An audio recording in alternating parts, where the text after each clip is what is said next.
este caso vamos a tallar un incisivo central superior del lado derecho. Una de las técnicas normalmente primero a veces siempre se dibuja por la cara vestibular y la cara palatina, que podemos dibujarla, ¿no? Pero siempre tomando en cuenta lo que viene a ser el eje del diente.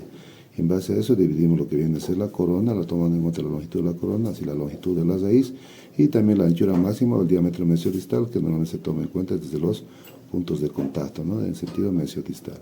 Una vez que ya dibujamos con la anatomía que debe tener tanto la parte de la cara vestibular así como la parte palatina, procedemos a lo que viene a ser sacar todo lo excedente, rebanarlo, ¿no? Sin tocarlos, los puntos de contacto, en este caso que en mesial está en el tercio incisal y en distal está en la unión del tercio medio con el tercio distal. Y a partir de ese punto empecemos lo que será a converger hacia la parte cervical o proximal de las caras, ¿no? Hacia convergemos a lo que viene a ser hacia el cuello, tomando en cuenta siempre las curvaturas tanto en mesial y distal, sin sacarlos completamente, ¿no? De ambos lados.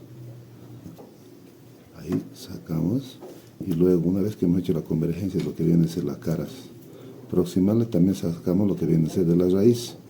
Sacamos de la raíz, tomando en cuenta que la raíz tiene una forma cónica, o podemos decir esquemáticamente tiene la forma de una pirámide de base cuadrangular y un vértice apical. Y una vez sacado, devanado lo que viene a ser la parte proximal, los excedentes tanto de mesial como distal, también otra técnica que podemos utilizar utilizando ya los calcos, ¿no? En este caso tomamos una hoja milimetrada, diseñamos para una cara proximal o puede ser una cara libre. Lo único que hacemos, adherimos, lo podemos pegar ya sea con pegamento. Y en base a eso proceder lo mismo, de la misma manera en el caso, como he hecho en las caras proximales y en las caras libres. En este caso lo adhiero y empiezo a sacar los excedentes, tomando en cuenta de ahí. La cara vestibular es convexo. También las de ahí hacemos convergente a lo que viene a ser el ápice. Y en la cara palatina también hacemos convexo en el tercio cervical, cóncavo a nivel del tercio medio y plano convexo a nivel del tercio incisal. También sacamos a lo que viene a ser a la parte de la raíz, ¿no? Y una vez hecho eso, ya sacado sin tocar los puntos de contacto, las mayores convexidades, que en este caso las mayores convexidades son en mesial en el tercio incisal, en distal en el tercio medio con el tercio incisal y en vestibular en el tercio cervical y también en el canino a nivel, en el caso en el cíngulo, en la cara palatina. Ya teniendo sacado todos los excedentes de las caras proximales y las caras libres, lo que procedemos es lo que viene a ser a modelar en base al grado de convergencia que tiene hacia cervical, hacia incisal. La corona lo que hacemos es modelar, ¿no? Las caras proximales, mesial dando la forma, la cara vestibular tiene una forma trapezoidal de base incisal. La cara vestibular es más trapezoidal, sin tocar lo que vienen a ser los puntos de contacto para no disminuir la medida, ¿no? Entonces, también el borde cervical, hemos dicho que tiene una forma de un segmento de arco abierto y empezamos a modelar, ¿no? Con la convergencia que deben tener las caras libres hacia incisal y también desde la parte de la cara palatina, tomando en cuenta que la cara palatina es más triangular que la cara vestibular por la convergencia que tienen las caras proximales hacia palatino, ¿no? Así que la cara vestibular va a ser más trapezoidal en relación a la cara palatina, que va a ser más triangular. Hacemos una convergencia, pero tomen en cuenta que los puntos de contacto, los puntos donde he marcado, casi no los toco para no disminuir las medidas. Entonces vamos modelándolo, haciendo la cara palatina, su borde cervical también en la cara palatina es más estrecha por la convergencia que tienen de la cara proximal hacia palatino y también está ligeramente distalizado, es su mayor convexidad, no que en vestibular está en relación con el eje del diente. Y el borde incisal dice que es ligeramente ascendente de mesial a distal, entonces hacemos esa ascendencia de mesial a distal ligeramente y es recto, haciendo que el ángulo mesial sea más agudo y el distal sea más redondeado. Ya una vez sacado de las caras proximales, así como de las caras libres, procedemos a sacar lo que viene a ser la raíz. La raíz empezamos de la tiene una forma cónica, con un aplastamiento ligeramente aplastado, en este caso el central, en sentido mesio-distal, ¿no? Empezamos a sacar, dando la forma que debe tener. En la raíz a veces el ápice puede encontrarse ligeramente distalizado o a veces estar en relación con el eje del diente. En este caso vamos a hacer con una raíz que se presenta con mayor frecuencia, su ápice normalmente estar en relación con el eje del diente, así como también con la mayor convexidad del borde cervical, ¿no? Entonces vamos sacando, siempre la raíz tiene un mayor aplastamiento en sentido mesiodistal, aunque en este caso los centrales son, ese aplastamiento no es tan marcado, ¿no?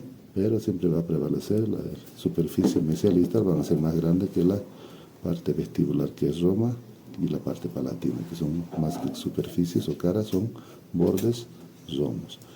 Y una vez acá lo que hacemos es delimitar lo que viene a ser la línea cervical como cuello anatómico, está representada por líneas cervicales, entonces hacemos que se note en este caso una línea, sacamos del lado de la raíz con un grado de inclinación, ahí contorneando, también del lado de la corona, sacamos para que así nos quede una línea cervical. En la parte vestibular es convexa, dice, también hacemos lo mismo, sacamos del lado de la corona y también del lado de la raíz. Convergemos así, ahí, modelamos, tomamos lo que viene a ser las medidas en sentido mesiodistal, medimos con un calibrador, ¿no? Desde las mayores convexidades, que son en mesial está en el tercio incisal y en distal está en el tercio medio con el tercio incisal. Y vamos modelando el borde mesial, dice es largo y recto y convergente, ese es el que entonces hacemos largo y recto. El distal es más corto y convexo, hacemos que sea corto y convexo, que con a nivel de la zona del cuello es más cóncavo, esa concavidad es mucho más marcada que en lo que viene a ser en la parte distal. Sacamos también esa superficie de la raíz, así cosa que nos quede solamente una línea, ¿no? Luego hacemos lo que viene a ser la parte proximales, tanto en mesial como en distal, con la convergencia que debe tener hacia incisal, ¿ya? Entonces vamos sacando las partes proximales, la parte cervical,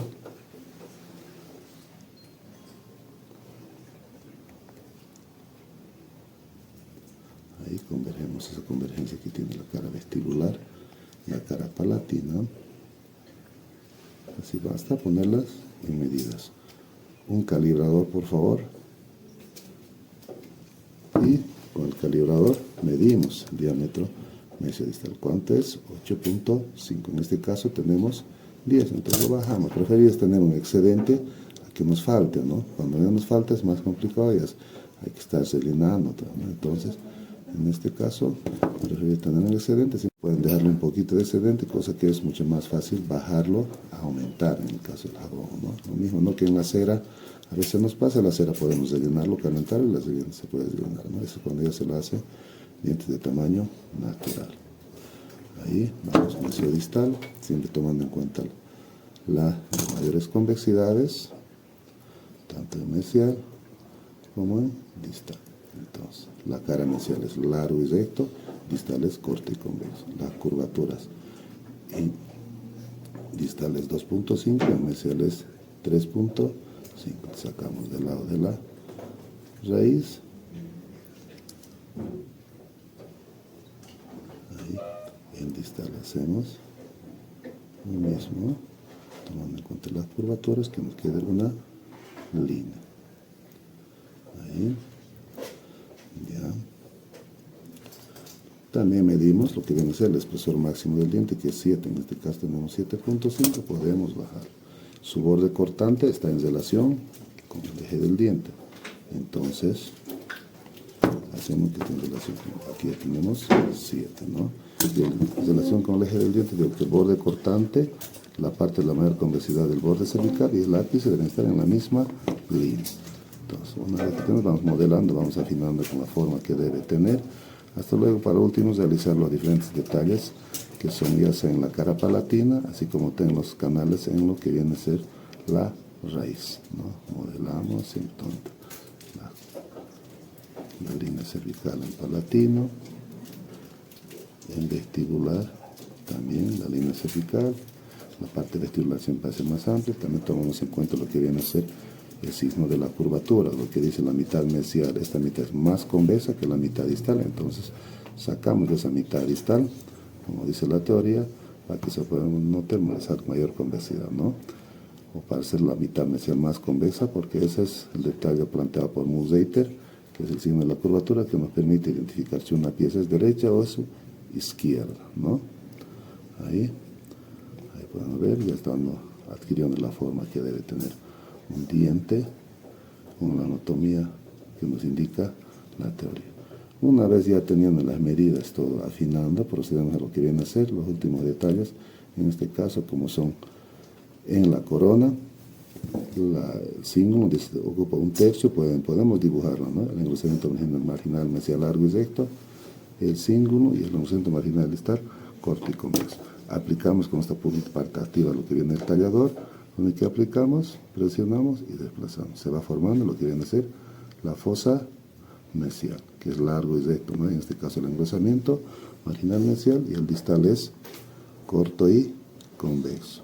Hacemos corto y convexo, vamos profundizándolo, así, en este caso central en cresta media que divide las dos fositas es poco marcado, entonces casi no se nota, lo único que hacemos es bozar. Luego los engrosamientos los redondeamos, ahí, también el engrosamiento marginal mesial que es largo y recto, lo redondeamos. Si bien este engrosamiento en el central no llega hasta el tercio incisal, lo único que hacemos lo bajamos aquí, ya que ese tercio incisal palatino es el que entra en relación de overjet con los dientes antagonistas, en este caso que es con el central y el lateral con el tercio incisal vestibular de sus dientes, ¿no? Ya tenemos la cara palatina, redondeamos el signo que es convexo, y en la parte vestibular también no es completamente liso, tiene los canales que se forman producto de unión de los lóbulos de calcificación, que tenemos el canal mesial y el canal distal.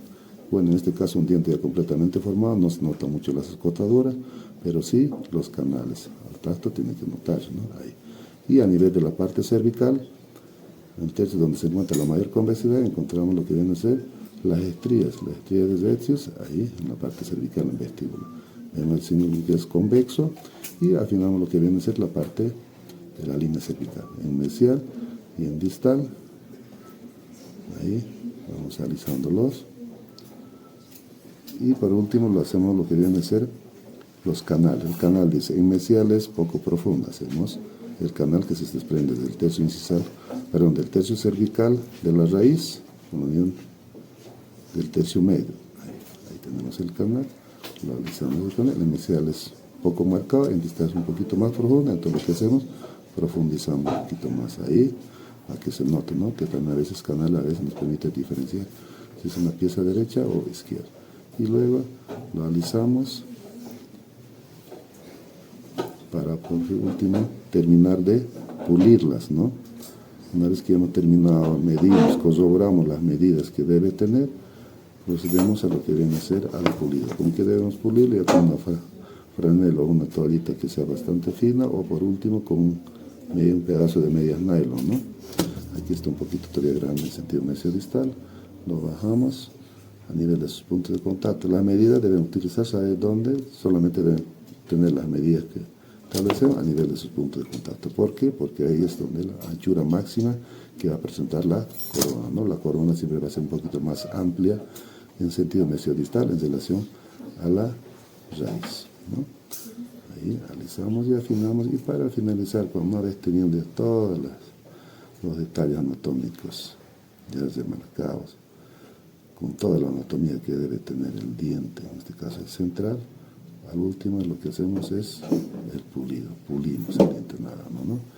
Y con eso terminaríamos lo que viene a ser un incisivo central superior, derecho, la cara vestibular, una forma trapezoidal, la raíz cónica, una cara palatina, también más triangular, con borde de mesial a distal ascendente, cara distal, o la cara de contacto mesial más plana, la cara distal más convexa. Y los puntos de contacto, como pueden ver, un tercio incisal está en mesial y en distal está en unión del tercio medio con un tercio incisal. Y en vestibular, en el tercio cervical, y en palatino también en el tercio cervical. Aunque en el palatino un poco más abajo, un nivel más inferior, ¿por qué? Por el desarrollo del 5, ¿no?